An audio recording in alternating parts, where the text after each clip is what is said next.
Hello बच्चों, कैसे आप लोग? First class? तो चलो बेटा, मैं भी फर्स्ट क्लास। तो आइए आज के लेक्चर में हम देखने जा रहा है इलेक्ट्रिक फील्ड एंड पोटेंशियल। तो इस लेक्चर में मोस्ट इम्पॉर्टेंट मैं आपको क्वेश्चंस देने जा रहा हूँ, मोस्ट इम्पॉर्टेंट हम आपको कंसेप्ट समझाने जा रहा हूँ बेटा इसमें। तो just like a crash course या थोड़ा फास्ट मैं बताऊँगा आपको जल्दी से जल्दी रिविजन करने के लिए, और कुछ इम्पॉर्टेंट बहुत इम्पॉर्टेंट क्वेश्चंस आप वीडियो को शुरू से लेकर लास्ट तक जरूर देखिएगा, निश्चित देखिएगा और पूरी कंसेप्ट को समझिएगा। कॉपी और पेन ले लीजिए तुरंत ही, तो हम पूरे कंसेप्ट को समझिएगा। और उसके बाद में न्यूमेरिकल्स को, जो न्यूमेरिकल का भी आएगा आगे, तो उस न्यूमेरिकल को अपने करने की मेरे साथ ही साथ कोशिश करिए कि ऐसे न्यूमेरिकल कैसे होंगे। तो नीट 2025 के लिए स्पेशल यह एपिसोड है। और जो अप्रैल में IIT वाले बच्चे हैं, अप्रैल में जिनका देना है सेकेंड फेज के लिए, उसके लिए भी मोस्ट इम्पॉर्टेंट। तो चलिए, तो टॉपिक है हम लोगों का इलेक्ट्रिक फील्ड एंड पोटेंशियल। तो हम एक बार सरसरी निगाह से पूरी थ्योरी आपको रिवाइज कर देते हैं, रिकॉल कर देते हैं आपकी मेमोरी में, तब न्यूमेरिकल पे चलते हैं हम लोग। तो सबसे पहले आप इस चैप्टर में देखे होंगे कि पहली ही हेडिंग आपकी रही होगी चार्ज। तो जब भी आप पूरे चैप्टर में चार्ज के विषय में ही पढ़ते हैं, चार्ज के द्वारा इलेक्ट्रिक फील्ड और चार्ज के द्वारा मैग्नेटिक फील्ड, जो भी यही पढ़ते हैं आप। तो फिलहाल मैग्नेटिक फील्ड तो अभी बाद में की बात है, अभी हम लोग केवल इलेक्ट्रोस्टैटिक्स यानी इलेक्ट्रिक फील्ड एंड पोटेंशियल, केवल इस पर फोकस करेंगे, इलेक्ट्रिक फील्ड और पोटेंशियल पर केवल, जो यहाँ के मेन इंपॉर्टेंट क्वेश्चंस है। और निश्चित है कि इस लेक्चर में से आपके एग्जाम में, जो 4 मई को होने जा रहा है एग्जाम आपका नीट 2025 का, तो इसमें से निश्चित इलेक्ट्रिक फील्ड और पोटेंशियल का क्वेश्चन इसी लेक्चर से ही आएगा, बिल्कुल फिक्स है, हमेशा की तरह। चलिए, तो सबसे पहली हेडिंग की बात करते बेटा। तो पहला हेडिंग हम लोगों का, पहला हेडिंग क्या? चार्ज। तो चार्ज से आप क्या समझते हो? तुरंत लिख दे कॉपी में, एक लाइन लिख दो बेटा कि चार्ज क्या होता है। What do you mean by the charge? What are the properties of the charge? मान लीजिए यदि यहाँ से कोई क्वेश्चन एक ऑप्शन दे करके ABCD यदि फ्रेम कर दिया जाए, तो आप उसका आंसर देने में सक्षम हो आज के डेट में या नहीं सक्षम हो बेटा? बस इस बात को चेक करो अपने आप को, चार्ज क्या होता है, चार्ज की प्रॉपर्टीज क्या क्या होती हैं। ओके, तो P100 फिजिक्स, मैं S D Pandey SDP sir, आप देख रहे हैं द बेस्ट चैनल नीट के लिए, IIT के लिए बेटा, the best channel P100 physics. Okay बेटा, कम ऑन द पॉइंट। तो चार्ज जब भी आपको डिफाइन करना होता है कि चार्ज क्या है, तो कहते हो कि चार्ज इज द, यस मैं लिखूंगा, नहीं लिखने में टाइम लगेगा बेटा, तो मैं जल्दी से जल्दी रिकॉल करने के लिए, रिवाइज करने के लिए फास्ट आपको यह लेक्चर दे रहा हूँ। तो आप नोट करते जाएंगे मेन बातें। तो चार्ज क्या है होता है बेटा? तो charge is the cause of the electrostatic induction, यानी कि एक शब्द उस ऑप्शन को देखेंगे बेटा, जिस ऑप्शन में लिखा होगा ना कि काज ऑफ इलेक्ट्रोस्टैटिक इंडक्शन, जिसमें लिखा होगा ना, तो आप कहेंगे कि हाँ यही चार्ज का डेफिनेशन है। अब सवाल उठता है बेटा कि क्या इलेक्ट्रॉन चार्ज है, क्या प्रोटॉन चार्ज है? नहीं, इलेक्ट्रॉन और प्रोटॉन चार्ज नहीं होते हैं। इलेक्ट्रॉन्स क्या होते हैं? चार्ज का कैरियर होता है। तो बात करते हैं 2 नंबर की बेटा कि इलेक्ट्रॉन क्या होता है। तो इलेक्ट्रॉन्स क्या है? तो यह इलेक्ट्रॉन चार्ज कैरियर है बेटा, यह चार्ज कैरियर है। ओके बेटा, तो ये चार्ज कैरियर है बेटा ना। तो चार्ज कैरियर यानी कि यह चार्ज कैरियर होता है, यह कभी भी खुद इलेक्ट्रॉन चार्ज नहीं होता है। और जानते हैं कि फ्रिक्शनल इलेक्ट्रिसिटी, जब 2 वस्तुओं को आपस में रबिंग किया जाता है, तो उसमें से जो थेल्स नामक साइंटिस्ट था, ईस्वी सन के 600 वर्ष पहले की बात है बेटा, तो उसने 2 वस्तुओं को आपस में रबिंग किया, और रबिंग करने के बाद देखा कि इसमें से कुछ उसमें और उसमें से कुछ उसमें चले जाते हैं, जिससे कि ग्लास रॉड में पॉजिटिव चार्ज डेवलप हो गया था, और जो सिल्क था, सिल्क पर माइनस नेगेटिव चार्ज उत्पन्न हो गया था। जब उसी को फर्क के साथ किया गया, रबिंग किया ग्लास रॉड को, तो देखा कि ग्लास रॉड पर माइनस हो गया और फर पर पॉजिटिव हो गया। तो इसका मतलब यह हुआ, कहा कि जब दो को यानी कि 2 चार्ज वस्तुओं को आपस में लाया, तो देखा एक बार अट्रैक्शन हो रहा है, एक बार रिपल्सन हो रहा है। कहा कि अट्रैक्शन और रिपल्सन चूंकि दोनों हो रहे हैं, इसका मतलब कि 2 टाइप के चार्ज होते हैं। तो बेंजामिन फ्रैंकलिन नाम का साइंटिस्ट ने कहा कि यह चार्ज 2 प्रकार के होते हैं, और बाद में उसने नाम दिया कि ये पॉजिटिव होता है और एक नेगेटिव होता है। तो ये इसकी हिस्ट्री है, बहुत शॉर्ट में बेटा, तो ये इसकी हिस्ट्री थी। अब बात करते हैं कि इलेक्ट्रॉन चार्ज नहीं है। क्या है वह? इलेक्ट्रॉन चार्ज नहीं है, तो चार्ज का कैरियर है। अच्छा, अब देखो बेटा अगला पॉइंट, अब नंबर 3 पर है बेटा कि जो इलेक्ट्रॉन है, तो चार्ज किसी भी बॉडी के चार्जिंग के लिए रिस्पॉन्सिबल कौन होता है? तो केवल कहोगे कि इलेक्ट्रॉन्स ना, तो जो इलेक्ट्रॉन्स होते हैं ओनली रिस्पॉन्सिबल ना बेटा, तो ओनली रिस्पॉन्सिबल जो इलेक्ट्रॉन्स होता है that are only responsible for the charging of the body, चाहे वो पॉजिटिव चार्ज हो या चाहे वो नेगेटिव चार्ज हो। इसका मतलब ये हुआ कि कोई भी आइटम जानते बेटा कि न्यूट्रल होता है, एक इलेक्ट्रॉन उससे निकल जाएगा तो इलेक्ट्रॉन नेगेटिव, एक की नेगेटिव चार्ज इलेक्ट्रॉन पे नेगेटिव चार्ज होता है तो एक की कमी हो गई। तो जितना जानते हो कि न्यूक्लियस के अंदर प्रोटॉन होता है, प्रोटॉन पे पॉजिटिव चार्ज होता है, तो एक इलेक्ट्रॉन यदि निकल जाए तो एक पॉजिटिव ज़्यादा हो जाएगा, इसका मतलब बॉडी पॉजिटिव भी चार्ज हो जाएगी। 2 इलेक्ट्रॉन निकलेगा 2 प्लस आ जाएगा, 3 इलेक्ट्रॉन निकलेगा 3 प्लस हो जाएगा। अब यदि बॉडी नेगेटिवली चार्ज हो रही है तो कैसे होगा? एक इलेक्ट्रॉन बाहर से एक्सेस आ गया उस पर तो नेगेटिव चार्ज डेवलप हो गया। इसका मतलब ये हुआ कि इलेक्ट्रॉन के आने और जाने से ही बॉडी पॉजिटिव या नेगेटिव चार्ज होती है, कभी भी किस प्रोटॉन का कोई भी रोल नहीं होता है। क्या इलेक्ट्रॉन खुद चार्ज है? नहीं, इलेक्ट्रॉन चार्ज का कैरियर इलेक्ट्रॉन पर चार्ज होता है, न कि इलेक्ट्रॉन चार्ज है। क्लियर हो गए? चलिए अब देखो बेटा अगला पॉइंट। अब अगला पॉइंट ये है कि क्या जब भी कभी भी कोई बॉडी चार्ज होती है, जब भी कभी भी कोई भी बॉडी चार्ज होती है तो क्या उसके मास में चेंज होता है? हाँ बिल्कुल होगा। इलेक्ट्रॉन का मास होता ही 9.1 × 10⁻31 किलोग्राम। तो जब इलेक्ट्रॉन्स निकलेंगे, या इसका मतलब ये हुआ कि 10⁻31 किलोग्राम इलेक्ट्रॉन निकल दिया जाए तो बॉडी का मास में 9.1 किलोग्राम का चेंज हो जाएगा। इसका मतलब ये हुआ कि जब बॉडी नेगेटिव चार्ज होती है तब उसका मास बढ़ जाता है, जब बॉडी पॉजिटिव चार्ज होती है तो उसका मास घट जाता है। इसका मतलब ये हुआ कि चार्जिंग के दौरान मास भी चेंज करता है। ओके, चलो बेटा अब जानते होंगे कि यह प्रॉपर्टी यदि बात कर लिया जाए, प्रॉपर्टी बेटा प्रॉपर्टी क्या होती है चार्ज की? तो जानते हो कि चार्ज कंजर्व होता है, यानी कि पूरे यूनिवर्स का जो चार्ज होता है वो कंजर्व है। ओके, तो जिसे कहते हैं कि law of the conservation of the charge. इसका मतलब ये हुआ बेटा कि यदि कहीं पर भी प्लस चार्ज डेवलप हो रहा है तो इतना ही माइनस चार्ज भी डेवलप होता है। इसका मतलब ये हुआ कि पॉजिटिव चार्ज और नेगेटिव चार्ज दोनों एक साथ प्रोड्यूस होते हैं, कभी भी इंडिविजुअल आइदर पॉजिटिव और negative charge can not be produced, यानी कि इनको अकेला नेगेटिव और पॉजिटिव हम नहीं कर सकते। जब भी होते हैं तो पेयर में प्रोड्यूस कहते हैं कि जो चार्ज होता है वो हमेशा नेगेटिव और पॉजिटिव दोनों प्रोड्यूस होता है, यानी कि हमेशा पेयर में ही प्रोड्यूस होता है चार्ज।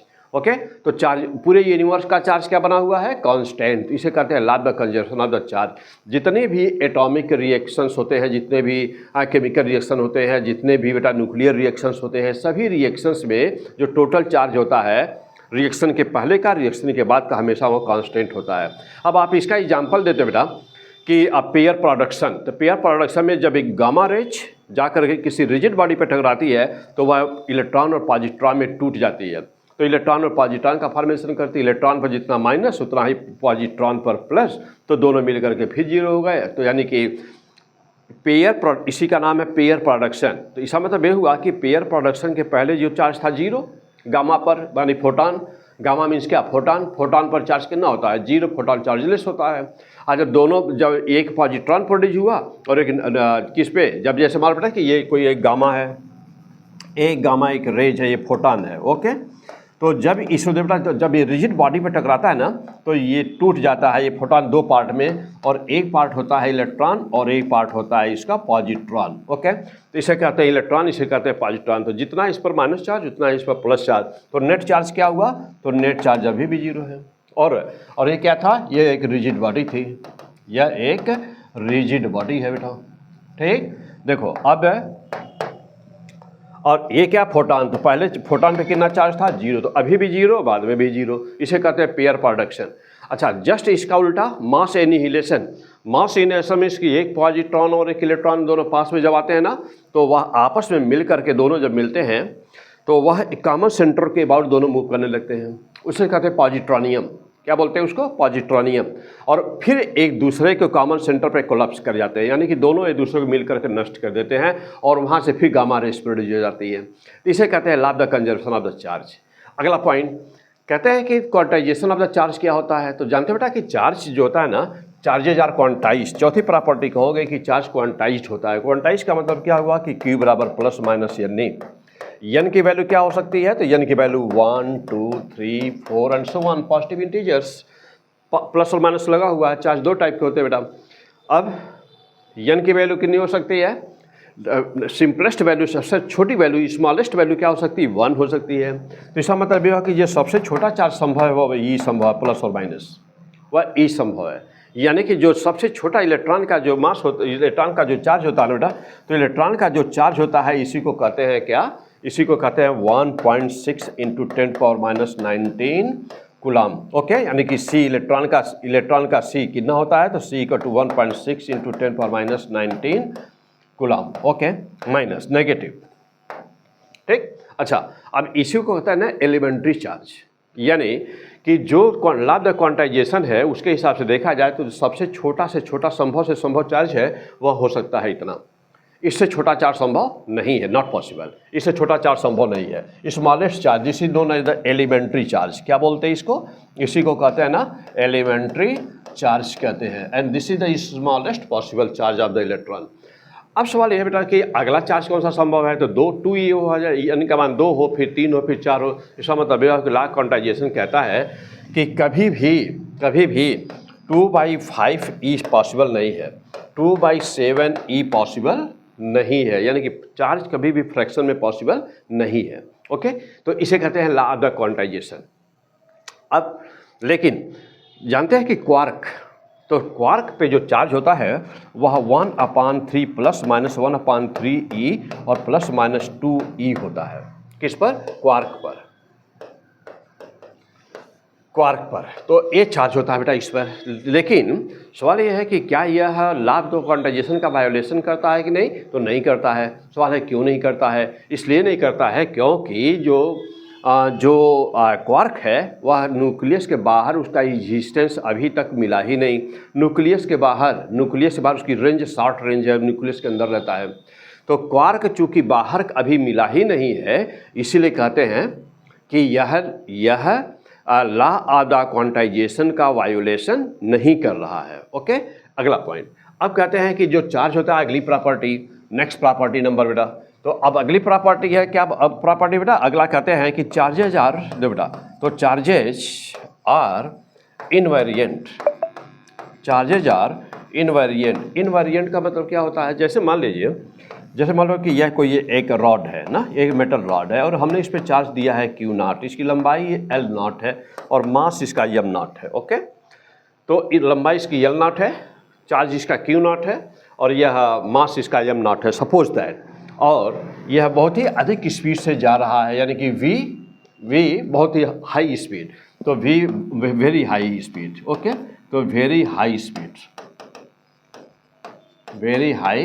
स्पीड से जा रहा है, सपोज करिए मूव कर रहा है, तो देखा ही जाता है कि इसकी जो लंबाई होती है वह बदल जाती है, चेंज हो जाती है। L = L0 √1 - v²/c², यानी कि जब वस्तु स्पेस में हो रही होती है, स्पेस में मूव कर रही होती है वेरी हाई स्पीड से, तो हमें देखते हैं कि उसकी लंबाई ना देखने पर छोटा लगता है, तो उसकी लंबाई चेंज हो जाती है। उसे कहते हैं रिलेटिविस्टिक लेंथ। क्या बोलते हैं? रिलेटिविस्टिक लेंथ बोलते हैं। तो रिलेटिविस्टिक लेंथ ही जो होता है बेटा वो इतना होता है, जहाँ पर c क्या है? स्पीड ऑफ द लाइट है। तो यह इसे बोलते हैं रिलेटिविस्टिक लेंथ, यानी कि लंबाई क्या हो गई? लंबाई घट गई। मास क्या हुआ? तो मास का फार्मूला होता है रिलेटिविस्टिक मास बोलते हैं इसको। ये क्या होता है? m0/√1 - v²/c²। इसका मतलब ये हुआ कि मास बढ़ गया, तो मास बढ़ गया और लंबाई घट गई। तो लंबाई देखिए, तो मास बढ़ रहा है। यदि कभी ऐसा हो तो क्या हो जाएगा कि v = c हो जाए तो क्या हो जाएगा? यदि v का मान, यानी कि कोई भी वस्तु यदि प्रकाश की चाल से चले तो क्या हो जाएगा? तो v/v कट जाएगा, कैंसिल होगा, 0 से डिवाइड कर दे, इनफाइनाइट हो जाएगा। यानी कि लेट v = c हो जाए तो m का मान इनफाइनाइट हो जाएगा ना। और लेंथ कितना हो जाएगा? तो ऐसे सिचुएशन में लेंथ 0 हो जाए तो लेंथ 0 हो जाएगा, यानी वो डिसअपीयर हो जाएगा और मास इनफाइनाइट हो जाएगा। यही कंसेप्ट होता है बनने का ब्लैक होल। ओके, चलो बेटा अब आ जाओ फिर यहाँ पे देखो। लेकिन अपना टॉपिक क्या है? इनवेरिएंसी ऑफ द चार्ज, यानी कि चार्जेज आर इनवेरिएंट। मीन्स जब हम Q को देखते हैं, ये सब कुछ होने के बाद भी जो Q होता है उसमें कोई परिवर्तन नहीं होता, यानी कि Q का मान क्या बना रहता है? उतना ही बना रहता है, Q का मान कांस्टेंट रहता है। इसका मतलब ये हुआ कि जो Q जो चार्ज है ना, does not depend on the velocity. तो कह सकते हैं कि it does not depend on velocity, यह वेलोसिटी पर डिपेंड नहीं करता। ओके, चलिए, तो ये कुछ प्रॉपर्टी है चार्ज की। पॉजिटिव चार्ज से इलेक्ट्रिक फील्ड हमेशा निकलती हैं और इनफाइनाइट को जाती हैं, और नेगेटिव चार्ज पर हमेशा इलेक्ट्रिक फील्ड आती है। अब सवाल है बेटा कि इलेक्ट्रिक फील्ड होती ही क्या है, तो किसी भी चार्ज के चारों तरफ का space, energetic space around any charge in which any other unit positive test charge can experience a force, electrostatic force, that is known as the electric field. आप कहोगे कि कूलॉम्स लॉ क्या होता है बेटा, तो कूलॉम्स लॉ वेरी सिंपल, आप जानते हैं बेटा, सब लोग को याद होगा कि Coulomb's law 1/4 pi epsilon not Q1 Q2 upon R square. तो ये स्केलर फॉर्म में है ना। मैं कहूँ कि इसका वेक्टर फॉर्म क्या होगा कूलॉम्स लॉ का, तो कैसे लिखेगा, F equal two plus minus दोनों साथ में रहेगा। क्यों? क्योंकि ये रिपल्सिव भी होता है और अट्रैक्टिव भी होता है। क्या होगा, 1/4 पाई epsilon not Q1 Q2 upon R cube vector R। Okay, तो ये किस फॉर्म में है, यह है इसका वेक्टर फॉर्म। तो जो कूलॉम्स लॉ देखते हो बेटा, तो यह है स्केलर फॉर्म, यह है स्केलर फॉर्म। ओके, और ये किस में है, ये है इसका वेक्टर फॉर्म। ये पोजीशन वेक्टर R है और यहाँ पर ये फोर्स। ओके, अच्छा, अब दूसरी बात है बेटा कि यहाँ पर जानते हो कि होता है डाइलेक्ट्रिक कांस्टेंट K होता है।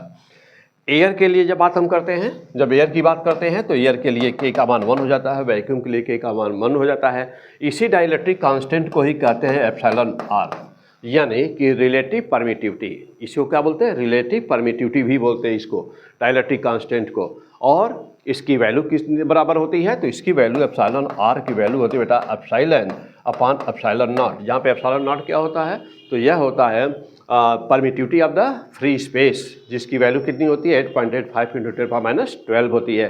ये सब आपको याद होना चाहिए। ओके, चलो बेटा, अब और आगे तो चलो बेटा, अब यहाँ पे एक टाइप का क्वेश्चन से बच्चों को हम देखे हैं कि विशेष तरह से उनको गलत होता है उनका क्वेश्चन बार बार, जो गॉस थ्योरम पे क्वेश्चंस होता है। तो गॉस थ्योरम के क्वेश्चंस को मैंने देखे हैं कि बच्चे जनरली बार बार गलत करते हैं। तो आइए पहले मैं डिस्कस करता हूँ कि गॉस थ्योरम का क्वेश्चंस आप कैसे सॉल्व करोगे। तो गॉस थ्योरम कहता क्या है, गॉस थ्योरम कहता है कि कहीं पर भी जो इलेक्ट्रिक फ्लक्स होती है, कहीं पर भी जो इलेक्ट्रिक फ्लक्स होती है फाई ना, तो वो किसके बराबर होती है, तो 1/ε0 टाइम्स ऑफ द क्यू, क्या, टोटल नेट क्यू ना बेटा, ये net Q enclosed by the closed surface. यानी कि एक चीज़ का ध्यान देंगे कि क्लोज्ड सरफेस शब्द यहाँ पर रहेगा, क्लोज सरफेस शब्द यहाँ पर जरूरी है। इसका मतलब ये हुआ कि यदि कहीं पर भी यह कोई एक क्लोज सरफेस है और उसके अंदर एक चार्ज रखा हुआ क्यू, तो जो नेट फ्लक्स पास कर रही है, फ्लक्स मीन्स कि number of the lines passing through per unit area perpendicular to the electric field. ये सब छोटी छोटी बातें आपको याद होंगी, इसलिए मैं थोड़ा फास्ट बोल रहा हूँ बेटा। ओके, तो देखो बेटा, तो यह जो इसी को कहते हैं इलेक्ट्रिक फ्लक्स। ओके, कि पर यूनिट एरिया से परपेंडिकुलर, पर यूनिट एरिया से कितनी फ्लक्स पास कर रही हैं, तो उसी को कहते हैं, उसी कितनी लाइन्स पास कर रहे हैं, तो उसी को कहते हैं इलेक्ट्रिक फ्लक्स। तो जो इलेक्ट्रिक फ्लक्स होता है, कहता है गॉस कि वह 1/ε क्यू नेट के बराबर होगा। क्यू नेट मीन्स कि गॉसियन, इसे क्लोज सरफेस है ना, तो इसी क्लोज सरफेस को इमेजिनरी क्लोज सरफेस जब बनाते हो, कहीं पर जब कहीं आप इमेजिनरी क्लोज सरफेस बनाते हो, तो उसी को कहते हो क्या, उसी को कहते हो गॉसियन सरफेस। क्या बोलते हैं उसको बोलते हैं आप गॉसियन, देखिए गॉसियन सरफेस कहते हैं। तब उसको आप कहते हैं गॉसियन सरफेस जब इमेजिनरी बनाते हैं, और कहीं पर दिया हुआ है बनाया, तब फिर उसको तब वहाँ लेने की कोई ज़रूरत नहीं, ऑलरेडी वहाँ पे दिया हुआ है। अब बहुत सारे इसके यूज हैं, क्या यूज है ये चल के देखते हैं। जैसे सपोज करिए कि अब आपसे कहा गया, हाँ ये बात और भी ध्यान देना बेटा, ये बात और ये ध्यान देना कि जो जैसे मान लीजिए सपोज करिए कि यह एक इलेक्ट्रिक फील्ड है, ये एक कोई एक प्लेट है जिसकी एरिया ए है, ठीक, और इलेक्ट्रिक फील्ड ऐसे है, इस तरह से इलेक्ट्रिक फील्ड दी हुई है। मान लीजिए सपोज करिए कि यह इलेक्ट्रिक फील्ड है, तो सरफेस पर परपेंडिकुलर डाल दीजिए, एक डाल दिया। ये क्या बोलते हैं, इसको नॉर्मल बोलते हैं बेटा, इसको कहते हैं नॉर्मल वेक्टर बोलते हैं। अच्छा, यह एंगल क्या है, थीटा है। तो इलेक्ट्रिक फील्ड इस पर ई है ना, तो यहाँ पर क्या हो जानी है electric field, E cos theta हो जानी है, और इस पर पैरेलल, इसके सरफेस के पैरेलल क्या हो जानी है, तो यहाँ हो जानी है ई साइन थीटा। होगा बेटा ई साइन थीटा। देखिएगा अब जा देखिएगा, अब जो तो यहाँ पर देख रहे हो बेटा कि यह यूनिट वेक्टर यह है ds है। ds मीन्स कि नॉर्मल वेक्टर बोलते हैं इसको। तो अब टोटल फ्लक्स कितनी पास करेगी यहाँ पर, तो आप कहेंगे कि फाई बराबर कितना हुआ, तो फाई बराबर क्या E cos theta into ds। Okay, यानी कि आप फाई बराबर सीधे सीधे लिख सकते हैं कि vector E dot vector ds, ऐसे भी लिख सकते हैं ना, इसको इंटीग्रेट कर दें, इसको ऐसे भी लिख सकते हैं ना। ओके, तो ये दो लाइनें आपका तैयार रहे पक्का बिल्कुल ही, क्या फाई बराबर बस सीधे शब्दों में से कि फाई बराबर ई ए कॉस थीटा। अब ये चीज़ देखना यहाँ पे ये है कि जो थीटा है वो किसके बीच का एंगल है, तो थीटा देख रहे डायग्राम में किसके बीच का एंगल है, इलेक्ट्रिक फील्ड और नॉर्मल के बीच का एंगल है। इलेक्ट्रिक फील्ड और नॉर्मल के बीच का एंगल है, बस ये बात आपको याद रहे हमेशा। अब एक इक्वेशन आप ये ले लीजिए नंबर 2 पर, और एक इक्वेशन आप ये ले लीजिए नंबर 1 पर। ओके, नंबर 1 पर, और कोई भी क्वेश्चन है ना, कोई भी देखिए कोई भी क्वेश्चन आज सॉल्व करना होगा, जब आपको कोई भी क्वेश्चन आपको सॉल्व करना होगा तो बस इन्हीं दो की ज़रूरत पड़ेगी, एक इसकी और एक इसकी। इससे आप कोई भी क्वेश्चन अपना सॉल्व कर सकते हैं। फॉर एग्जाम्पल जैसे हम कुछ क्वेश्चंस लेकर के आपको बता रहे हैं कि कैसे आप सॉल्व करेंगे। आइए चलिए, तो कुछ हम क्वेश्चंस लेते हैं और गॉस लॉ का यूज सिखाते हैं आपको। चलिए, जैसे अब सपोज किया जाए कि यह एक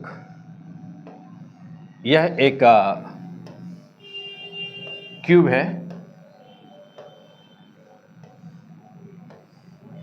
यह एक क्यूब है और इस क्यूब के सेंटर पर चार्ज रखा हुआ है प्लस क्यू, और आपको बताना है इलेक्ट्रिक फ्लक्स की वैल्यू बतानी है आपको। एक सरफेस से पास करने वाली इलेक्ट्रिक फ्लक्स बताना है आपको, यानी कि आपको बताना है कि फाई, देखिए क्या बताना है, फाई सिंगल फेस एक फेस से पास करने वाली फ्लक्स की वैल्यू बतानी है आपको। नंबर 1 हो गया। अब ये कब बताना है, जब ये चार्ज सेंटर पे रखा हुआ है। अब कह रहा है कि नंबर 2 क्वेश्चन में कह रहा बेटा आप पढ़े हुए हैं, ये चैप्टर पढ़ चुके होंगे, जरूर पढ़ चुके होंगे, अभी तक कहीं पर ही पढ़ते होंगे, किसी कोचिंग वगैरह पढ़ते होंगे। तो अब आप सॉल्व करने की कोशिश करिए, आंसर निकालिए। तब तक मैं तुरंत अभी सॉल्व करके आपको समझा रहा हूँ। अच्छा, मान लिया अब कह रहा है कि 2 नंबर पे क्वेश्चन पे कह रहा है कि यदि चार्ज यहाँ एक कॉर्नर पे रख दें तो क्या होगा, just at the centre of the corner, यानी कि एक कॉर्नर पे रख दें तो क्या होगा। तो व्हेन, अब ऐसे आपको क्वेश्चन दिया रहेगा, when charge is at 1 corner, तो कह रहा है कि अब ये चार्ज यदि हम एक कॉर्नर पे रख दें तब क्या होगा। Okay, number 3, when charge at 1 edge, यानी कि किसी एक साइड पर रख दें तो क्या होगा। और फिर नंबर 4 पे कह रहा है कि when charge is at 1 face, यानी कि इसी चार्ज को हम एक फेस पे रख दें तो क्या होगा। जल्दी, अच्छा अब क्या बताना क्या है आपको, हर केस में। पहला केस कौन सा है, चार्ज एट द सेंटर, पहला है चार्ज एट द सेंटर, और हर केस में आपको फाई, यानी कि एक सरफेस से पास करने वाली फ्लक्स आपको बतानी है, किसी एक से पास करने वाली फ्लक्स बतानी है। अब किसी भी ऐसे क्वेश्चन को सॉल्व करने के लिए आप क्या करोगे, try to do this question. आइए मैं करके दिखाता हूँ आपको। देखो, तो अब अभी बताया कि आप गॉस लॉ कैसे यूज करोगे, गॉस लॉ होता ही क्या है, उसकी थियोरी क्या है, गॉस लॉ की थ्योरम क्या है वो। तो अब इसके बाद उसका एप्लीकेशन अब कैसे करोगे, चलिए देखिए। अब जैसे मान लो बेटा कि यहाँ पर टोटल फ्लक्स, तो नंबर 1 स्टेप पे देखोगे, फर्स्ट ऑफ ऑल ये देखोगे ना कि कुल कितनी फ्लक्स प्रोड्यूस होगी। तो क्या कहता है गॉस का लॉ कहता है कि फाई टोटल बराबर क्या होगा, 1/ε0 into total charge enclosed by the closed surface, यानी कि सीधे शब्दों में कहा जाए तो मान लो पूरा चार्ज क्या है, Q, तो Q हो गया, यानी सीधे शब्दों में कहोगे तो Q/ε0 हो गया। अब पहली लाइन हो गई। अब दूसरी लाइन, अब देखोगे कि ये जो चार्ज इलेक्ट्रिक फील्ड निकलेगी तो किन किन सरफेस को पेनिट्रेट करेगी। तो जो इलेक्ट्रिक फील्ड निकल रही है इधर भी इधर भी इधर भी इधर भी ना, सभी charge her all in the all possible directions. तो अभी इस एक रूम में अपने को बैठे हो, मान लो सपोज के रूम में बैठे हुए, वहाँ पर सेंटर पे भी चार्ज रखो और देखो कि जो इलेक्ट्रिक लाइन्स हो कितने सरफेस को पार करके जा रही है, कितने फेसेस को पार करके जा रही है क्यूब को। तो क्या पाएंगे कि बस ऐसा कोई फेस नहीं जिसको पार नहीं करेगी। लाइंस क्या कर रही हैं, सबको पेनिट्रेट कर रही है। तो जितने सरफेस को पेनिट्रेट करती हैं उसे कहते हैं ना इफेक्टिव सरफेस, और जिसको नहीं कर पाती हैं पेनिट्रेट उसे कहते हैं नॉन इफेक्टिव सरफेस। तो आपको इफेक्टिव सरफेस हमेशा लेना होता है। क्या लेना होता है? Effective surface. तो सेंटर पे चार्ज रखोगे तो सभी पे इफेक्टिव हो गई। तो अब इसके बाद लिखोगे अगला स्टेप, लिखोगे इफेक्टिव ना, इफेक्टिव सरफेस लिखोगे। इफेक्टिव सरफेस, तो इफेक्टिव सरफेस कितनी है? 6 है। तो अब चार्ज क्या है? पूरा का पूरा इनसाइड है, क्यूब के अंदर है, पूरा मेटल का बना हुआ क्यूब है, क्यूब के अंदर पूरा का पूरा चार्ज है। तो अब आप कहोगे कि 6 फेस से इतना, तो एक फेस से कितना? तो 5 सिंगल फेस बराबर क्या हो गया? तो अब 5 सिंगल फेस बराबर क्या हो गया? 6 से इतना, तो 1 से कितना? बहुत सिंपल सा। हाँ, तो क्यू बराबर कितना हो गया? 6 epsilon not, that is the answer. लेकिन कब? जब चार्ज सेंटर पर रहेगा तब। अब अगला पॉइंट नंबर 2, जब यही चार्ज कार्नर पर रखा था तब क्या था? तो कार्नर पर रखा था, तो अब देखेंगे कि चार्ज का कितना हिस्सा एक क्यूब के अंदर आ सकता है। एक क्यूब में कुल कितने कार्नर है? 8 कार्नर्स है। यानी कि एक क्यूब केवल उसका 1/8वां हिस्सा ही कवर कर गया है एक कार्नर, किया है ना। ऐसे ऐसे 8 क्यूब रखे जाएं, 4 नीचे 4 ऊपर, तब जाके पूरा कवर होगा। तो अब कहोगे कि चार्ज कंट्रीब्यूशन कितना है? तो चार्ज कंट्रीब्यूशन निकालेंगे आप ना। तो चार्ज कंट्रीब्यूशन कितना हो गया? Q/8, यानी कि एक क्यूब के अंदर मात्र Q/8 ही चार्ज है। तो अब कहोगे कि 5 टोटल कितना हुआ तब? तो 5 टोटल कितना हो गया? Q/8 एप्सिलॉन नॉट हो गया ना, क्योंकि टोटल चार्ज इतना है तो अपन एप्सिलॉन नॉट से डिवाइड कर दिया। अच्छा, अब देखो ये तो टोटल 5 हो गया। अब देखोगे कि यह कितने सरफेस से पास कर रहा है। तो एक कार्नर पे रखो, कहीं पर एक कार्नर पे रख दिया मान लीजिए आपने। तो जब एक कार्नर पर रखोगे कहीं पे ना, तो जिससे तीन सरफेस से वो कार्नर बना होगा, यानी कि 3 फेस से वो कार्नर बना होगा। 1 फेस, 2 फेस और 3 फेस। देखिए कभी भी कमरे में बैठ के किसी भी कार्नर को आप देखिए ताकिए, हाँ देखो ना, कार्नर को देखो, देखा कितने से बन रहा है? 3 से बन रहा होगा। तो जिस 3 पर बन रहा है उसको इलेक्ट्रिक लाइंस पैरेलल उस पर जाएंगी ना, उसको पेनिट्रेट नहीं करेंगी। तो जिसको पेनिट्रेट नहीं कर रही है इलेक्ट्रिक लाइंस, वो नॉन इफेक्टिव हो गया। और जो दूर वाले 3 सरफेस दिखाई दे रहे हैं, फेसेस 3 फेसेस दिखाई दे रही हैं, एक नीचे वाला, एक सामने वाला 2। तो जो दूर वाले 3 दिखाई दे रहे हैं उनको पेनिट्रेट कर रही है लाइन, तो 3 ही इफेक्टिव हुए। अब देखो बेटा, अब लिखोगे कि इफेक्टिव, देखो इफेक्टिव सरफेसेज। तो अब क्या कहोगे? इफेक्टिव सरफेस बराबर 3 है, यानी कि 3 से इतना तो 1 से कितना। तो अब कहोगे कि 5 सिंगल फेस से कितना पास कर रहा है? तो Q/24 epsilon, that is the answer. Okay fine, okay. अच्छा, अब देखो बेटा ये बात और है कि मैं यहाँ पे थोड़ा सा जस्ट लाइक क्रैश कोर्स है, या मैं आपको रिवाइज कर रहा हूँ फर्स्ट।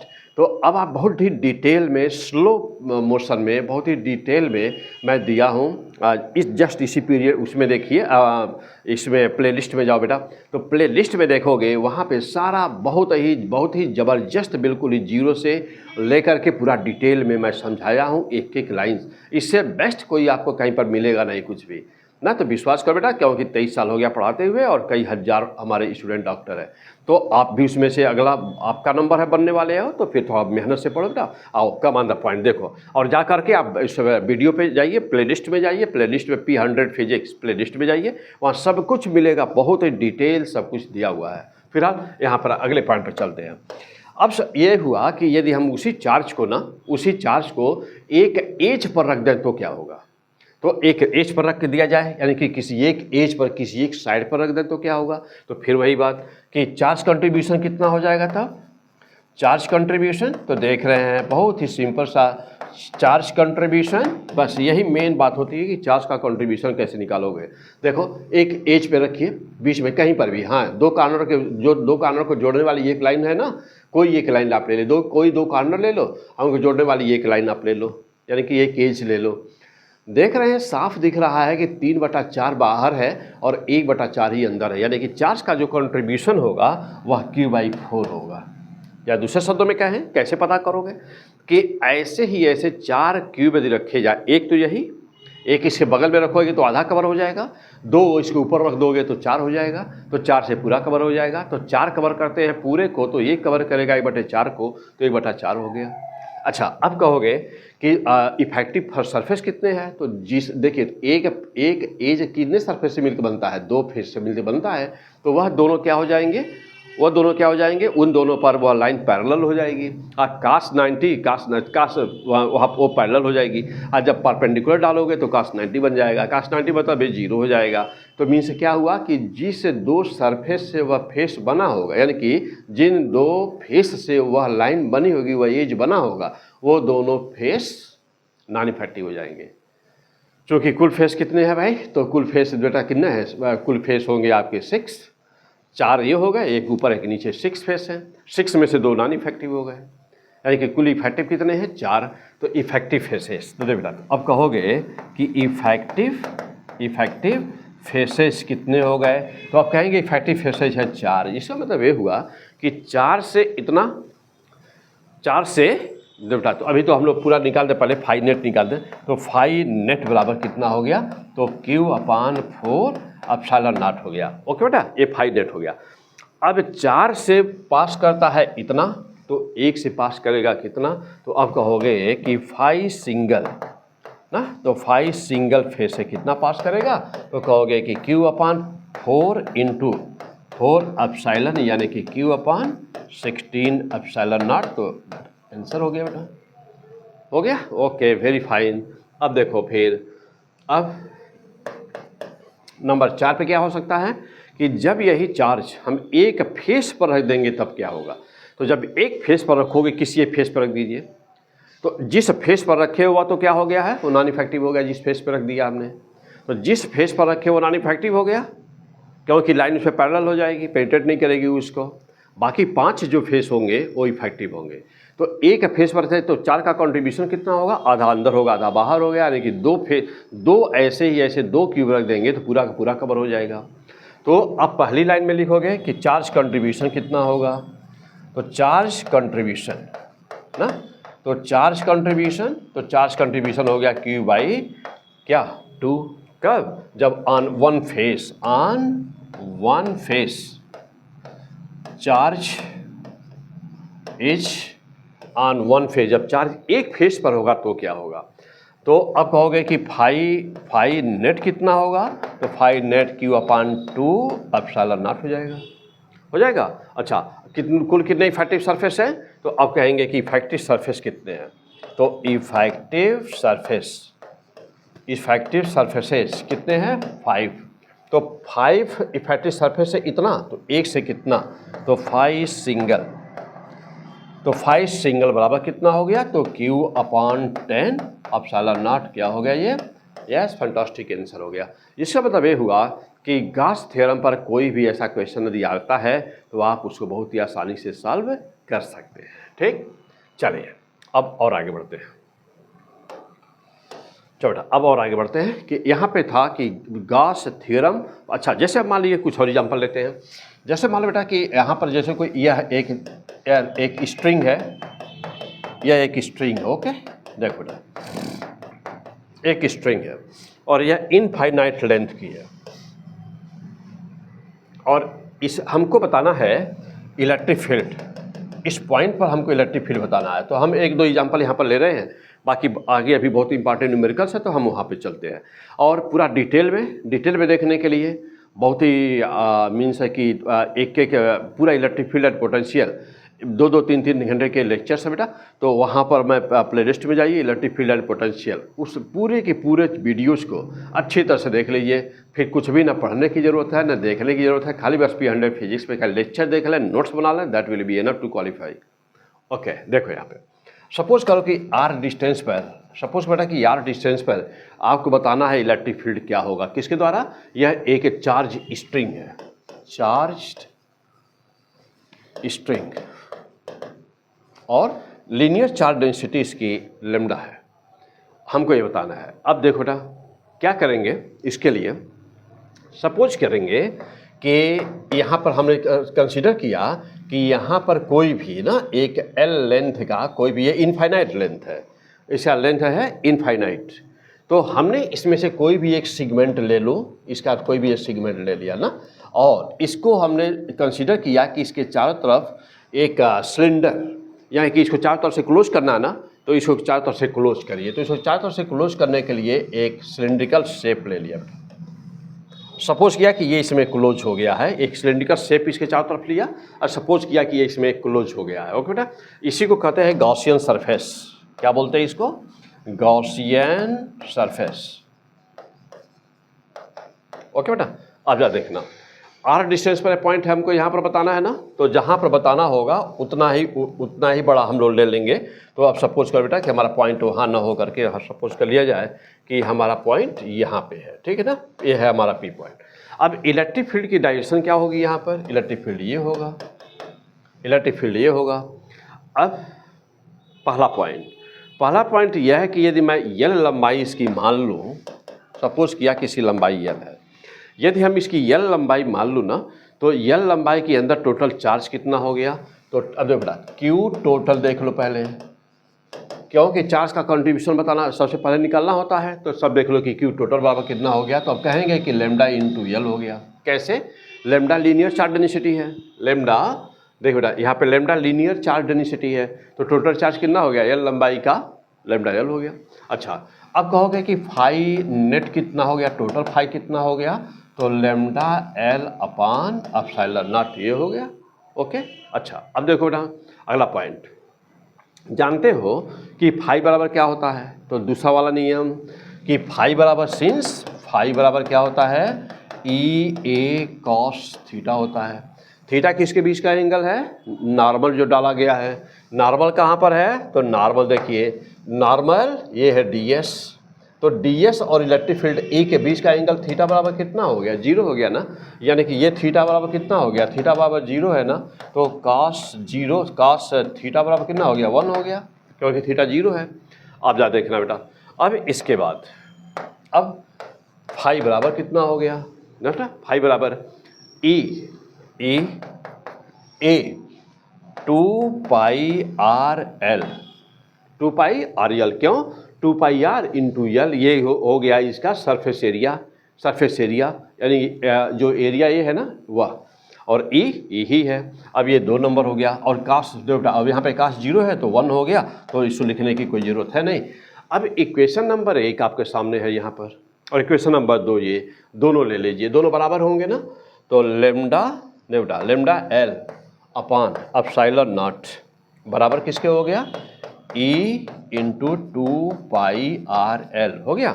अब देखो आपको बताना क्या था, देखो बेटा अब यहाँ पे यल से यल हटा दीजिए, अब ई आपको ई की वैल्यू बतानी थी, ई बराबर कितना हो जाएगा? तो ई बराबर हो गया लैम्डा अपान 2 पाई, क्या होगा बेटा? Lambda upon 2 pi epsilon naught r. Okay, तो देख रहे हैं, तो लेफ्ट ई बराबर क्या हुआ? तो this is the answer, means कि यहाँ पर आपको मिला कि ई का जो वैल्यू है E proportional to 1 upon r होती है। तो मोस्ट इम्पॉर्टेंट, ओके बेटा, तो most important point E proportional to 1 by r होता है। ठीक ऐसे ही गॉस लॉ का यूज करते हुए ना, एक यह सीट मैं ले लूँ, यह एक सीट है बेटा, सपोज करें कि यह एक सीट है, ठीक, और यह पॉजिटिवली चार्ज है, ये चार्ज डेंसिटी सिग्मा है। तो अब जब आप ऐसे सीट लोगे ना, तो ठीक ऐसे देखिए, अब इसको कवर करने के लिए क्या करेंगे? एक आप इधर सीट लेंगे, एक इधर सीट लेंगे, और इसको निकालेंगे तो ठीक ऐसे ही देखेंगे कि ई की वैल्यू आ जाएगी कितना, सिग्मा अपान 2 एप्सिलॉन नॉट हो जाएगी। लेकिन ध्यान रहे कि यदि यह प्लेट रहेगा ना, जब ये प्लेट रहेगा तो दोनों तरफ के चार्ज को लेना होगा। शीट मीन्स कि जिसकी थिकनेस बहुत ही निगलिजिबल है, और प्लेट मीन्स कि जिसकी थिकनेस निगलिजिबल नहीं है। तो जब उसका निकालेंगे इलेक्ट्रिक फील्ड तो ई बराबर सिग्मा अपान एप्सिलॉन नॉट आएगा, किसके लिए, प्लेट के लिए। ओके बेटा, तो चलिए अब आ जाइए, अब चलते हैं न्यूमेरिकल पर। चलो बेटा देखिए, अब यहाँ पर एक क्वेश्चन दिया हुआ है, मोस्ट इंपॉर्टेंट क्वेश्चन दिया हुआ है कि यह एक शीट है जिसका जो सरफेस चार्ज डेंसिटी जिस पे सिग्मा है, और यहाँ पर देख रहे हैं कि यहाँ पर बेटा यह एक रॉड है, एक वायर है जो ऊपर पॉजिटिव चार्ज है और जिसके नीचे नेगेटिव चार्ज है। पूरी लंबाई इसकी 2L है। कह रहा है कि लैम्डा लीनियर चार्ज डेंसिटी है और सिग्मा सरफेस चार्ज डेंसिटी है। इस पर कह रहा है कि determine the torque acting on the rod of the length 2L। इस रॉड पर ना मान लो समझ को बेटा A और B, तो जो AB रॉड है उसको देख रहे हैं हम कि आधा यह पॉइंट है, पॉइंट यहाँ पर, इस पॉइंट पर इसको हिंज किया गया है, यानी कि ये फिक्स किया गया बेटा, पी पॉइंट पर ये फिक्स किया गया है। तो इधर पॉजिटिव है और इधर नेगेटिव है। तो अब कह रहा है कि इस पर लगने वाला क्या कोई टार्क लगेगा, और यदि लगेगा तो कितना लगेगा, टार्क की वैल्यू बतानी है। कैसे सॉल्व करोगे, देखो बेटा बहुत आसान क्वेश्चन, कोई दिक्कत नहीं। देखो बेटा अब यहाँ पर चूँकि ऊपर वाला आधा हिस्सा पॉजिटिव चार्ज है, आधा हिस्सा इसका नेगेटिव चार्ज है, तो चार्ज इज डिस्ट्रीब्यूटेड, और चार्ज पूरा का पूरा क्या है, डिस्ट्रीब्यूट है। सपोज किया कि यह इतना, यह यहाँ पर एक छोटा सा एलिमेंट हमने ले लिया और यहाँ पर एक छोटा सा हमने एक एलिमेंट ले लिया। अब इस एलिमेंट को बेटा, अब यहाँ पर इस एलिमेंट पे माना हमने कि चार्ज dq है, उतना ही, तो ऊपर वाले में प्लस dq और नीचे माइनस dq है। यह dx लंबाई ले लिया एलिमेंट का और यहाँ पर dx लंबाई ले लिया एलिमेंट का। ओके चलो, और यह एंगल कितना है, थीटा। ये चार्ज शीट है, तो इसकी इलेक्ट्रिक फील्ड जानते हैं बेटा कि इसकी इलेक्ट्रिक फील्ड इस तरह से निकल रही होगी, और वह डिस्टेंस पर डिपेंड करती नहीं है, यूनिफॉर्म इलेक्ट्रिक फील्ड होती है चार्ज शीट की। तो ये इलेक्ट्रिक फील्ड लिया। अब देखो बेटा यहाँ पे जो इस dq और इस dq के बीच की लंबाई वर्टिकल लेंथ देखा जाए तो यह कितना होगा, x और x 2x लंबाई हो गई। एंगल थीटा है, यानी कि यह एंगल भी थीटा होगा, तो यह एंगल थीटा के सामने 2x साइन थीटा हो जाएगा। तो ये पूरी लंबाई 2x साइन थीटा हो गई। कोई दिक्कत है यहाँ, नो। अब देखो अब कैसे सॉल्व करोगे। टार्क बराबर क्या होता है, तो टार्क बराबर force into perpendicular distance between the forces. तो force into perpendicular distance between the forces होता है। अब इसके बाद क्या करो बेटा, देखो अब इसके बाद ओके, अब देखो तो डी टाउ बराबर क्या हो गया, तो डी टाउ बने टार्क बराबर क्या हुआ। तो ये छोटे से एलिमेंट के कारण पहले टार्क निकालो, पूरा इंटीग्रेट कर दिया जाएगा बाद में। तो डी टाउ बराबर क्या हुआ, तो डी क्यू यानी चार्ज इंटू यह फोर्स बराबर क्या होता है, डी क्यू इंटू ई होता है। अब perpendicular distance 2x sine theta आया हुआ है। अब देखो बेटा तो डी टाउ बराबर क्या हुआ, D Q into E into 2x sine theta, यानी कि डी टाउ, इसको अब इंटीग्रेट कर दिया जाए दोनों साइड से। तो 0 से टाउ और यहाँ पर 0 से L, तो लेमडा dx सिग्मा अपान 2 ई का मान, ई चार्ज शीट का ई मालूम ही है, सिग्मा अपान 2 एप्सिलॉन नॉट होता है into 2x into so much. 2 से 2 काट दो बेटा, देखो 2 से 2 काट दिया जाए, और lambda sigma sine theta upon epsilon not ना, जो बचा है यहाँ पे काटने के बाद, और यह जो x इंटू डी एक्स। अब क्या आया, अब देखिए अब टाउ बराबर कितना हुआ, तो टाई बराबर lambda sigma sine theta by epsilon not. अब यहाँ पर बेटा इसको इंटीग्रेट कर दिया तो x²/2 0 से L लिमिट हो गई। इसका मतलब ये हुआ कि टाउ बराबर क्या हुआ, sigma lambda L² sine theta by 2 epsilon not. तो दैट इज द आंसर। यानी एक बार फिर से चेक कर रहे हैं बेटा, कैसे सॉल्व करेंगे आप, ऐसे क्वेश्चन को कैसे सॉल्व करोगे। देखिए तो अब ये क्वेश्चंस थोड़ा सा ना मीन्स, हाँ जरूर कहेंगे हम कि ये थोड़ा सा क्वेश्चन टफ है, और लेकिन ऐसा कुछ नहीं है ना, ऐसा कुछ नहीं है कि सॉल्व न हो पावे। क्लियर है बेटा। चलो अगले क्वेश्चन पे चलते हैं।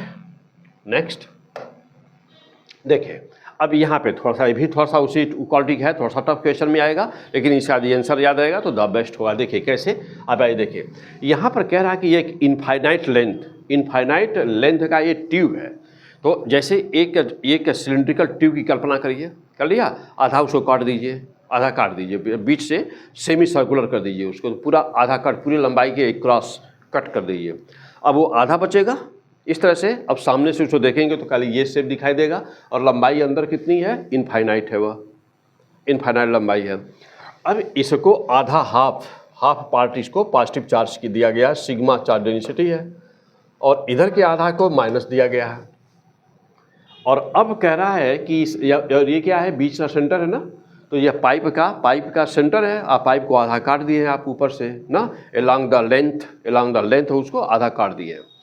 तो देखो बेटा, अब यह तो यह सेमी सर्कुलर शेप बन गया है और ये एक्सिस है।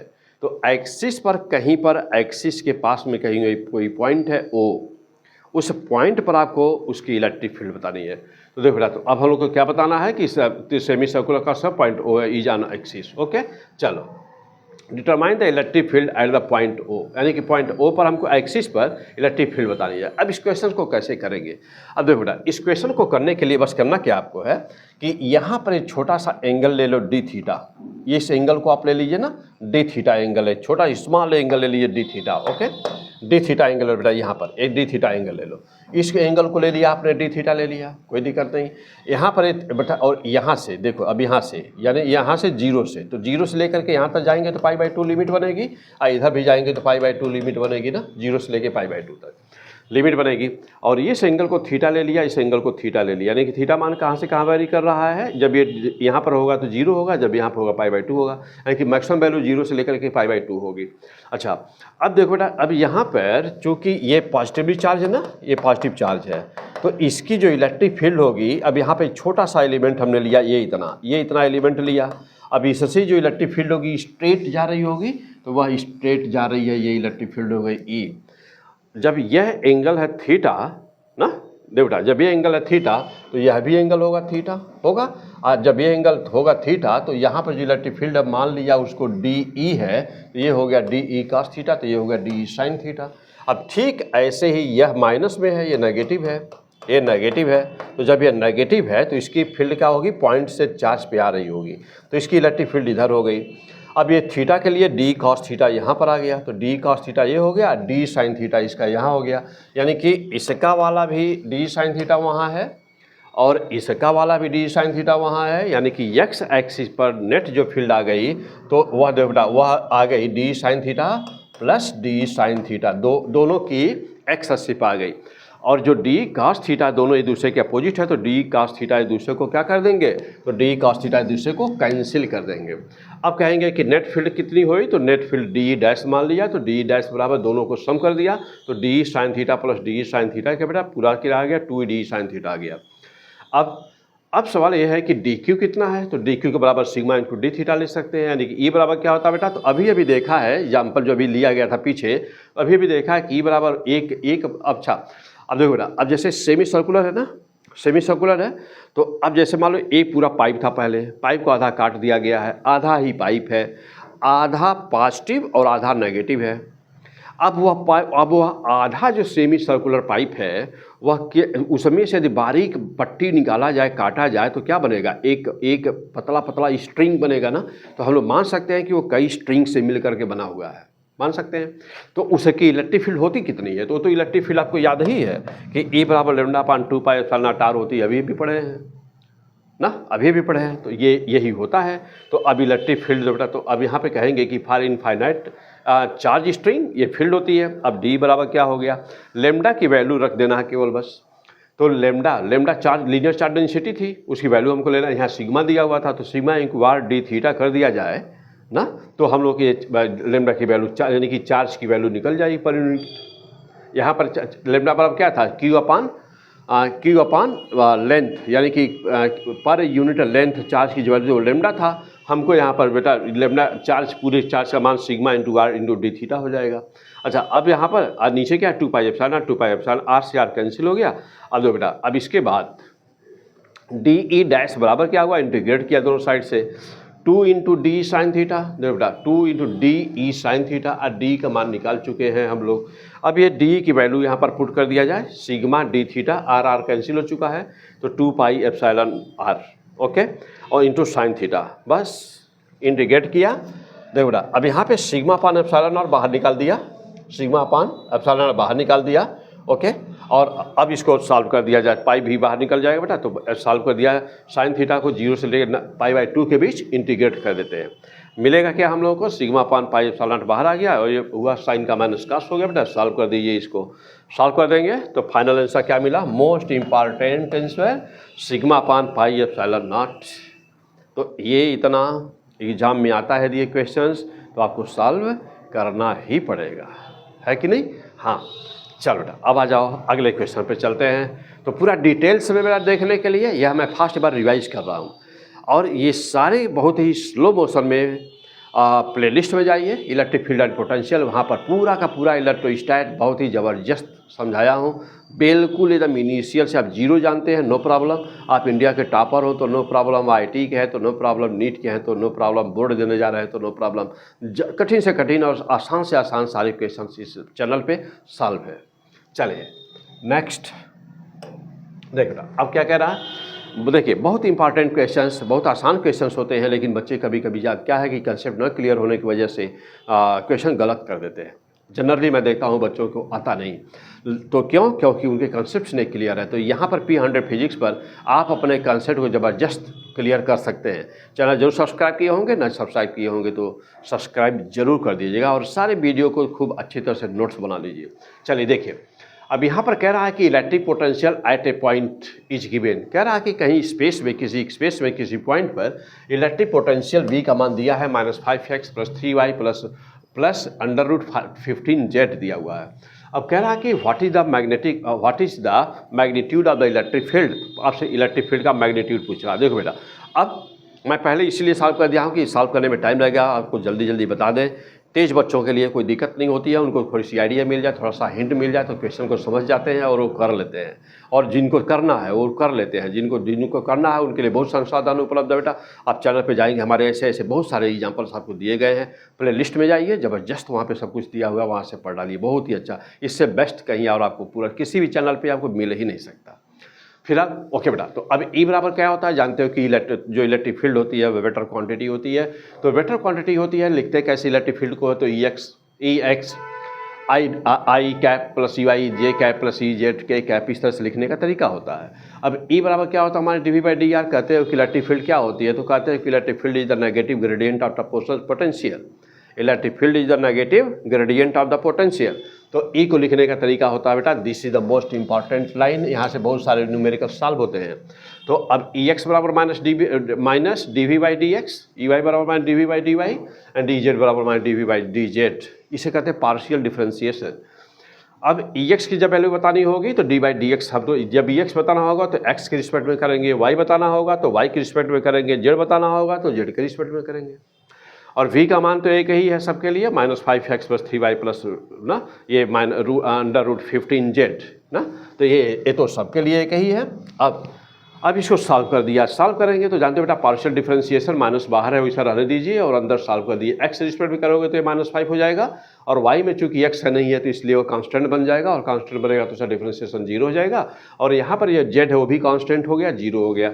अब आया कितना, आया कितना, माइनस माइनस प्लस हो गया, तो आया कितना, आया गया 5 वोल्ट पर मीटर।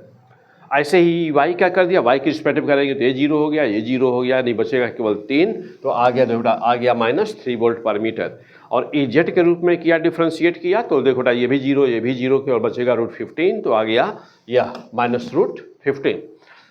अब इसके बाद में क्या हुआ, तो अब यदि आपसे पूछा जाए कि इलेक्ट्रिक फील्ड कितनी हुई, बस क्या करना है, EX, EY और EZ को वैल्यू रख दीजिए क्वेश्चन नंबर 1 में ऊपर वाले में। तो E बराबर क्या हुआ, 5I कैप माइनस जो भी वैल्यू है रखते चले जाइए, -3J कैप -15 K कैप। अब हो सकता है कि आपका ऑप्शन वेक्टर फॉर्म में दिया रहता, तो वेक्टर फॉर्म में दिया रहता तो यही आंसर हो गया, दिस इज द आंसर। बहुत आसान देखे कि अब सब कुछ है तो बहुत ही आंसर, यही आंसर हो गया। लेकिन आपसे पूछा है, कभी कभी पूछ देता है कि मैग्नीट्यूड, और कभी कभी पूछ देता है कि कोई चार्ज दे देगा, कहेगा आप इस पर फोर्स बताओ, तो क्या करना है, यदि ये पूछा है तो ये आंसर हो गया। पूछ रहा magnitude, no problem. Electric field का मैग्नीट्यूड बराबर क्या हुआ, √ जानते ही है, EX² + CY² + CZ², जो भी आया है उसका स्क्वायर कर दीजिए। 25 हो गया, ये 9 हो गया, ये रूट में था तो 15 हो गया। सॉल्व कर देंगे 49 आएगा, 49 का रूट आ गया कितना 7, तो 7 वोल्ट पर मीटर उसका मैग्नीट्यूड हो गया। अब मान लीजिए यदि आपसे पूछता है कि चार्ज पर फोर्स कितना लगेगा, कोई चार्ज रखा है वो बताओ उस पर फोर्स कितना लग रहा है ये पूछता है, तो क्या करना है, F बराबर QE कर दीजिएगा, मैग्नीट्यूड आया ही है, जो भी चार्ज का मान रहे मल्टीप्लाई कर दीजिए, आंसर निकल जाएगा। ओके चलिए अगला क्वेश्चन। अब देखो यहाँ पे कह रहा है कि कोई देखिए यहाँ पर कह रहा है ना कि 2 concentric spheres of the radius R and R, या कोई 2 स्फीयर हैं, एक का रेडियस कैपिटल R है, दूसरे का रेडियस स्मॉल r है, और हैव सिमिलर चार्ज Q, इस पर भी चार्ज Q है और इस पर भी चार्ज Q है, विथ इक्वल चार्ज डेंसिटी, और इसमें भी सिग्मा इसका भी चार्ज डेंसिटी है और सिग्मा इसका भी चार्ज डेंसिटी है, बेटा इसका भी सिग्मा और इसका भी सिग्मा चार्ज डेंसिटी भी एक ही है दोनों पर। क्या कि what is the electric potential at the common centre, कह रहा कि कॉमन सेंटर यही होगा, तो कॉमन सेंटर कह रहा कि कॉमन सेंटर पर इलेक्ट्रिक पोटेंशियल का मान बताओ। अब ये 4 ऑप्शन दे दिया गया है, जो अच्छा लगे उस पर निशान मार दीजिए ना, ऐसा तो करना नहीं है, अच्छा लगे मारना है। कंसेप्ट क्लियर होना चाहिए, कंसेप्ट क्लियर होना चाहिए। कैसे, अब इसी क्वेश्चन को करना है, करिए, आंसर मारिए, चारों में से किस पे मारना चाहते हैं, तो आइए मैं बताता हूँ कैसे मारना है आंसर। देखो अब जानते बेटा कि इसका पोटेंशियल इसका पोटेंशियल इस सेंटर पे कितना होगा, बाहर वाले का V2, तो V2 का मान हो गया 1/4π∗Q/r, अंदर वाले का कितना होगा 1/4π∗Q/r ना, और डायलेक्ट्रिक कांस्टेंट के माना एयर है, एयर में रखा हुआ है जब तक कुछ दिया न जाए, तो Q/r हो गया बेटा। अब टोटल पोटेंशियल कितना हो गया, नो प्रॉब्लम, V बराबर V1 + V2 कर दे, और क्या, हाँ बहुत आसान है। अब थोड़ा सा टेक्निक यह है कि इसको सिग्मा के फॉर्म में लाना है, बस वही दिमाग लगा दीजिए थोड़ा सा। देखिए अब V बराबर V1 + V2, तो V बराबर 1/4π∗0 Q/r + Q/r कर दिया।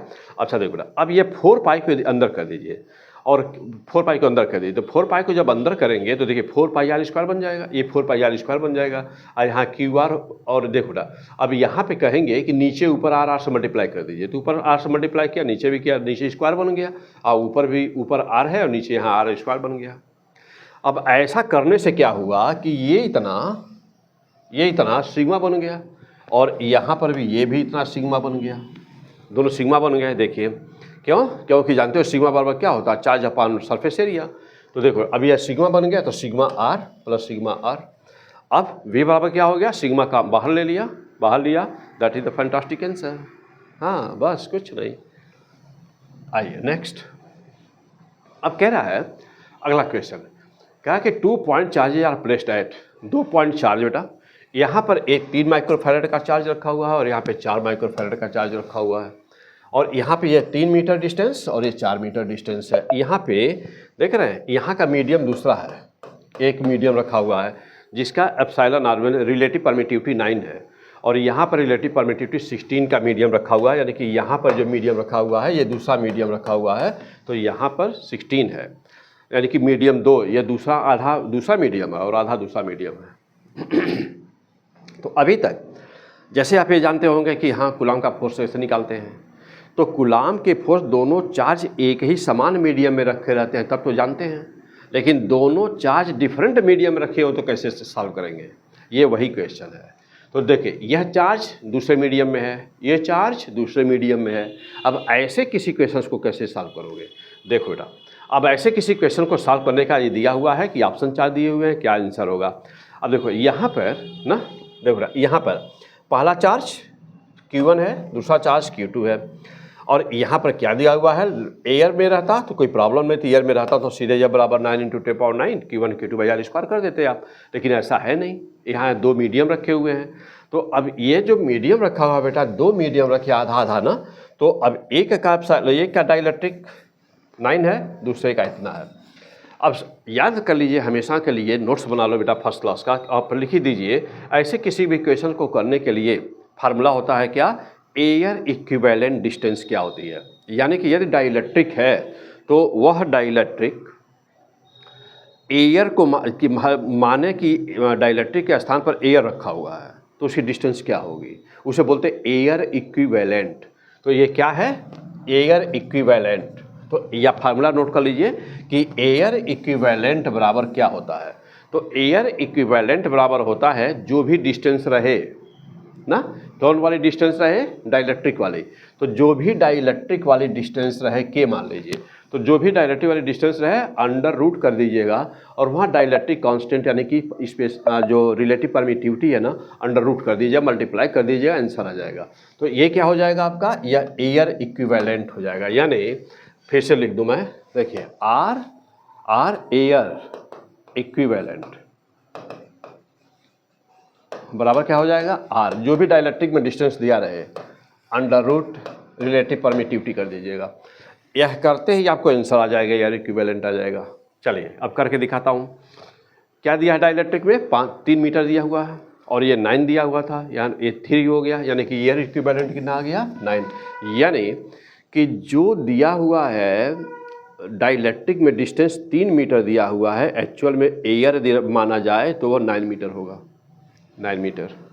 जस्ट ऐसे ही दूसरा मीडियम R2 बराबर क्या हुआ, तो R2 बराबर 4 मीटर दिया हुआ है और यहाँ पर अंडर रूट 16 दिया है, मतलब रिलेटिव परमिटिविटी 16 है, तो 16 रख दीजिए, सॉल्व कर दीजिए, 16 मीटर आ गया। अब टोटल डिस्टेंस कितनी आ गई, 9 मीटर, 16 मीटर, 25 मीटर। अब यह एयर के बराबर आ गया, यानी कि अब मान सकते हैं कि एयर रखा हुआ है, दोनों चार्ज एयर में है।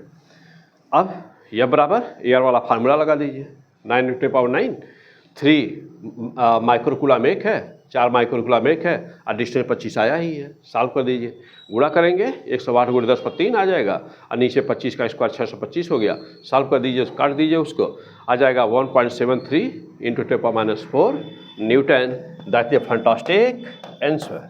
तो ऐसे सॉल्व करते हैं, वीडियो को रिप्ले करके अच्छी तरह से समझ लीजिएगा। Okay, next. और अब है कभी कभी ऐसा क्वेश्चन आपके एग्जाम में मोस्ट इम्पॉर्टेंट है ना, मोस्ट इम्पॉर्टेंट है आपके लिए क्वेश्चंस। क्या, देखिए अब यहाँ पर कह रहा है कि वर्टिकल डायरेक्शन में जेड ले लिया, जेड एक्सिस ले लिया जाए और यहाँ पर एक पॉइंट ये है पी, यहाँ पर एक प्लेट रखी हुई है, चार्ज शीट है सब, चार्ज शीट, तो -2 सिग्मा इसका डेंसिटी है, इस पे सिग्मा है, इस पे माइनस सिग्मा है। यह ओरिजिन से डिस्टेंस वर्टिकल डायरेक्शन प्लेट की दिखाया गया है 0, एक बेस पर 0 पर एक्स एक्सिस पर रखा हुआ है, दूसरा है देखिए 2a ऊंचाई पर, तीसरा 3a ऊंचाई पर। यह है डायग्राम। तो जानते हैं कि नेगेटिव चार्ज शीट पर इलेक्ट्रिक फील्ड इन्फिनिटी से पॉइंट से होते हुए शीट पर आती है, और यदि वह शीट पॉजिटिव चार्ज है तो शीट से इलेक्ट्रिक लाइन्स निकलती हैं, पॉइंट से होते हुए इन्फिनिटी को जाती हैं। बस यही इतना दिमाग में रखना है। और शीट का इलेक्ट्रिक फील्ड होता कितना है, charge density upon 2 epsilon 2 epsilon not, बस यही होता है। अब जब देखिए, अब तो देखो बेटा, अब यहाँ पर तो बेटा ये चार्ज शीट ना, तो शीट की इलेक्ट्रिक फील्ड होती कितनी है, सिग्मा अपॉन 2 एप्सिलॉन नॉट। अब यहाँ पर देखिए ये एक्स एक्सिस है, ये जेड एक्सिस है। अब हम अब देखने जा रहे हैं कि यह पॉइंट पर सभी इलेक्ट्रिक फील्ड किधर होंगी।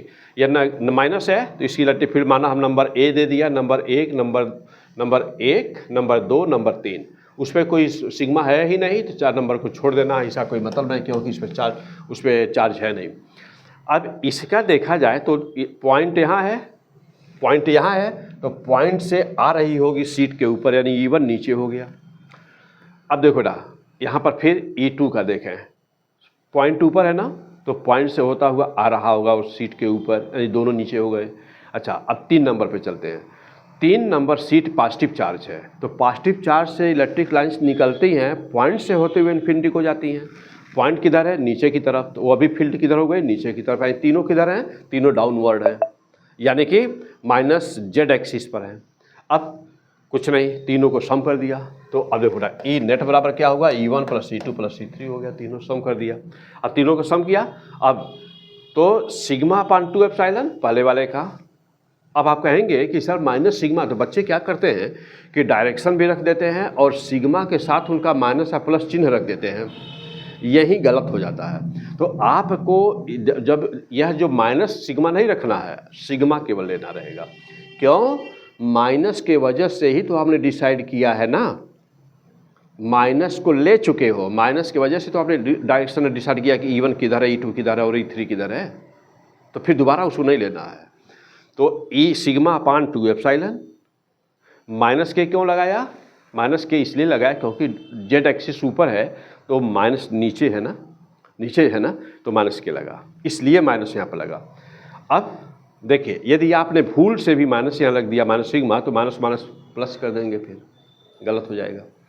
यहाँ पर दूसरा E2 वो भी नीचे है, यानी कि माइनस डायरेक्शन में है, और उसकी डेंसिटी कितनी है 2 सिग्मा। तो देखिए 2 सिग्मा रखा गया, -2 नहीं लेना है, तो यहाँ पे हो गया। और तीसरा सिग्मा है तो सिग्मा अपान 2 एप्सिलॉन नॉट, वो भी नीचे की तरफ है, माइनस लगा हुआ। तीनों में माइनस लगे, तीनों सम हो जाएंगे। तो sigma 2 sigma 3 sigma 4 sigma upon 2 epsilon not, 2 से कट गया।